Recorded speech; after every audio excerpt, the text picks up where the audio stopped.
Hello everyone, welcome to the channel mystic tarot. ये Leo, सन, moon और ascendant लोगों के लिए रीडिंग है सितंबर के महीने के लिए। जैसे कि आपको पता है कि रीडिंग्स जो हैं मेरी 2 पार्ट्स में होती हैं, करियर पार्ट भी होता है और रिलेशनशिप के लिए भी इन कार्ड्स को मैं रीड करती हूँ। इस दफ़ा मैंने एडवाइस के कार्ड जो हैं वो सेपरेटली ड्रॉ किए हैं, 2 cards for the career and 2 cards for the relationship. So start करते हैं रिलेशनशिप के साथ और देखते हैं कि क्या सिचुएशन है। ओके, ये जो सिचुएशन यहाँ पे है लियोज़ के लिए कुछ अच्छी नहीं है, जैसे कि आपको कार्ड्स पे भी नज़र आ रहा है। और ये कोई नई बात नहीं है, ये पिछले काफ़ी अरसे से चल रहा है सूरत हाल। शायद आप कुछ लोग ऐसे भी होंगे जो तकरीबन 2 सालों से रिलेशनशिप के पॉइंट ऑफ व्यू से डिस्टर्बेंस का शिकार हैं। अप्स एंड डाउन्स देख रहे हैं, बिट्रेल्स देख रहे हैं। जो भी लोग आपसे मिलते हैं वो कहीं ना कहीं आपका दिल तोड़ देते हैं, ब्रेकअप्स होते हुए हैं नज़र आ रहे हैं यहाँ पे।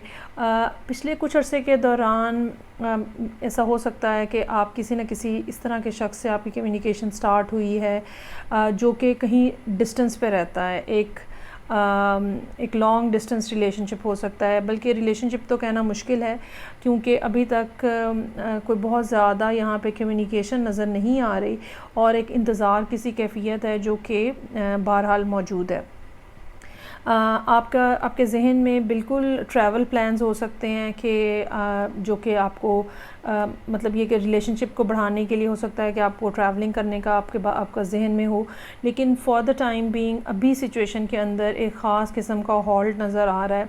आप ज़्यादा से ज़्यादा ये कर सकते हैं कि आप इस पर्सन से via phone, via other apps जो हैं वो कम्युनिकेट करें और बातचीत करें। अच्छा, दूसरी बात जो नज़र आ रही है, करंटली जो पर्सन अभी यहाँ पे मौजूद है एयर साइन हो सकता है आपसे, ख़ास तौर पे अगर आप लियो मेल हैं तो आपसे एज में बड़ा हो सकता है। और अगर अगर आप मेल हैं तो ये कोई फ़ीमेल ऐसी हो सकती हैं जो कि डिवोर्सी हैं। आपकी जो इनको ऑफ़र है या जिस तरह का रिलेशनशिप आप बनाना चाहते हैं वो इनके स्टैंडर्ड का नहीं है। This lady, especially for the Leo males, this lady is way more mature than your offers और जो भी आपका माइंड सेट है और जिस तरह का भी आप ताल्लुक़ बनाना चाहते हैं। और शायद उसकी एक रीज़न ये है कि आप चूँकि आपका अपना पहले एक नंबर ऑफ़ बैड एक्सपीरियंसेस मौजूद हैं ऑलरेडी आपके रिकॉर्ड के ऊपर रिलेशनशिप के पॉइंट ऑफ व्यू से। सो आप एक छोटी जगह से स्टार्ट लेना चाह रहे हैं, आप बहुत ज़्यादा बड़ा शायद रिस्क नहीं लेना चाह रहे हैं, आप बहुत ज़्यादा किसी स्ट्रॉन्गर रिलेशनशिप में नहीं जाना चाह रहे हैं। और यही वो वजह है कि ये जो पर्सन है ये बहुत ज़्यादा आपको अच्छा रिस्पॉन्स शायद ना दे। बात बराए बात करना, कम्युनिकेशन करना वहाँ तक तो ठीक रहे, लेकिन बात को रिलेशनशिप के फ़ेज़ में ना जाने दे। उसकी वजह यही है कि आपकी ऑफ़र जो है वो इनके हिसाब से बहुत मामूली है या ये उसको कंसिडर ही नहीं करते। तो ये सारी सिचुएशन जो है वो यहाँ पे मौजूद है। आपके लिए जो चीज़ें हैं यहाँ पे वो बहरहाल इंतज़ार की हैं। आपको ये बात समझने की ज़रूरत है कि आप डील किससे कर रहे हैं और आप जिससे डील कर रहे हैं उसका क्या स्टैंडर्ड है या उसका क्या माइंडसेट है। ज़ाहिरी बात है अगर आप उस लेवल की उनको ऑफ़र नहीं देंगे तो वो आपको नहीं कंसिडर करेंगे। दूसरी बात ये कि चीज़ें आपको बहुत ज़्यादा एहतियात के साथ और ग्रेजुअली और स्लोली चलाने की ज़रूरत है। जैसे वो बॉक्सेस के ऊपर लिखा होता है ना कि हैंडल विद केयर और फ्रिजाइल, ये बस उस तरह की एक बात है कि ये पर्सन जो है ये बहुत ज़्यादा आपको इनके साथ चलने के लिए बहुत ज़्यादा माइंडफुल रहना पड़ेगा और बहुत ज़्यादा चीज़ों को कॉन्शियसली चलाना पड़ेगा। ऐसा नहीं हो सकेगा कि जो भी दिल में आया आप बोल दें, जो भी चाहा वो कह दें, ऐसा नहीं हो सकेगा। और बहरहाल इंतज़ार है। अच्छा, ये इंतज़ार जो है इसकी एक वजह जो है वो ये हो सकती है कि आपका वर्क लोड आपके ऊपर इतना ज़्यादा है कि आप अभी ख़ुद भी इस पोजीशन में नहीं हैं कि आप बहुत ज़्यादा टाइम दे सकें इस पर्सन को। और अगर ट्रैवल करने की ज़रूरत है, अगर जाके मिलने की ज़रूरत है, वो भी थोड़ा सा मुश्किल नज़र आ रहा है। जो आपके लिए यहाँ पे एडवाइस के कार्ड हैं वो पहला कार्ड जो है रेबेल का कार्ड है। जो रूटीन है होती है, या जो आप समझते हैं कि आप पहले करते रहे हैं और चीज़ें आपकी चलती रही हैं, अब वो टाइम आ गया है कि आप उस रास्ते को छोड़ के कुछ नया करें, कुछ डिफरेंट करें। एक रिबेलियस सी जो फीलिंग है या एक रिबेलियस सा जो एटीट्यूड है वो होना चाहिए। और रिबेलियस का हरगिज़ ये मतलब नहीं है कि बस यहाँ वहाँ तबाही फेर दें। आपको कहने का मतलब यही है कि जो चीज़ें आपकी नॉर्मल रूटीन का हिस्सा रही हैं, अब की बार आपको वो नहीं करनी। You need to do something else. दूसरी बात जो है वो ओपन योर हार्ट की है। जो आपकी ख्वाहिश है या जो आप हकीकत में चाह रहे हैं, आपको उसको कहना पड़ेगा या उसको बताना पड़ेगा, कम्युनिकेट करना पड़ेगा। और अपने अंदर की जो ख्वाहिशात हैं या अपने अंदर की जो एक्चुअल नीड्स हैं, खौफ से, डर से को हटा के, और ये जो पहले पेनफुल सिचुएशन आपके साथ धोखे की हुई है, इसको हटा के आपको अपने आप को ओपन करना पड़ेगा, अपनी फीलिंग्स को ओपन करना पड़ेगा, और एक दफ़ा फिर रिस्क लेना पड़ेगा। अनलेस कि आप रिस्क नहीं लेंगे, आप किसी भी अच्छे ढंग के इंसान से मिल नहीं पाएंगे। दूसरी बात ये भी है कि जो लियोज़ होते हैं उनका एक अपना बहुत स्टैंडर्ड होता है। उनको हर कोई खामखा में अच्छा नहीं लगता जब तक अनलेस के उस पर्सन के अंदर वाक़तन कोई चार्म ना हो या कोई स्टैंडर्ड ना हो। सो आपको ये भी बात समझने की ज़रूरत है कि जितना ज़्यादा किसी भी पर्सन का जितना ज़्यादा स्टैंडर्ड हाई होता चला जाता है, उनकी रिक्वायरमेंट्स या उनकी नीड्स या डिज़ायर्स भी उतनी हायर लेवल की होती हैं। सो आपको फिर उसके अकॉर्डिंगली ही उनके साथ डील करना पड़ता है। तो just try to see from someone else perspective. कुछ चीज़ें नए से करने की ज़रूरत हैं, जो आपने पहले से जो आपका अंदाज़ है उसको तब्दील करने की ज़रूरत होगी।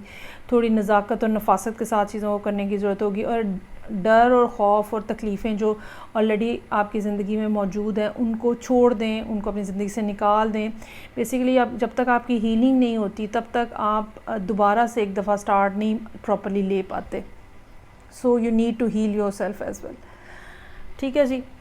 अब आ जाते हैं हम काम के हवाले से जो सूरत हाल है वो यहाँ पे क्या है। तकरीबन कह लें आप 2 से 3 साल का टाइम पीरियड हो सकता है जहाँ पे आपने काफ़ी स्ट्रगल की हो, और अब इस किस्म की सिचुएशन है जहाँ पे इंसान फिर एक्सपेक्ट करना शुरू हो जाता है कि ओके कि अब स्टेबिलिटी आएगी, अब बेहतरी आएगी। इसके बावजूद कि कुछ ना कुछ इस किस्म की सूरत हाल आपके इर्द गिर्द बनी रही है, जहाँ पे बिट्रेल और फ्रॉड हुए हैं, जहाँ पे लोगों ने आपको तकलीफ़ पहुँचाई है। और मुझे ये कोई फ़ाइनेंशियल लॉस इतना नहीं नज़र आ रहा, लेकिन डिसअपॉइंटमेंट ज़रूर नज़र आ रही है लोगों से आपकी। और इसकी एक वजह ये भी हो सकती है कि आपकी मूवमेंट बहुत ज़्यादा है, और बैठ के जिसको कहते हैं ना फ़ोकस करके चीज़ों को चलाने की जो कोशिश है ना, वो करने की आपको ज़रूरत होगी। अपने जो आप ये कह लें कि बाज़ दफ़ा ये होता है कि हम बहुत ज़्यादा चीज़ों को अपनी प्लेट में इकट्ठा कर लेते हैं, और फिर चूँकि अटेंशन डाइवर्ट हो जाती है, इसलिए हम किसी भी चीज़ को प्रॉपर टाइम नहीं दे पाते। यहाँ पे अगर आपके पास काम है तो दोनों के ऊपर आपको इक्वली फ़ोकस करने की ज़रूरत होगी। और मुझे लगता है कि आपको कुछ ना कुछ अपनी प्लेट से थोड़ा सा कम करने की भी ज़रूरत है, और जो उनसी चीज़ें या जिन चीज़ों के बारे में आप फाइनलाइज़ कर लें कि हाँ मुझे ये करना है, उनके ऊपर फिर अपनी फुल अटेंशन जो है वो दें।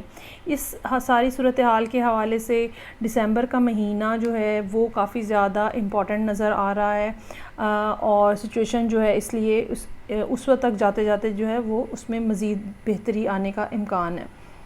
जो आपके लिए एडवाइस के कार्ड्स हैं उसमें पहला कार्ड जो है वो स्प्रिंग इक्विनॉक्स का है, यानी कि एक दफ़ा फिर रीबर्थ होती हुई नज़र आ रही है।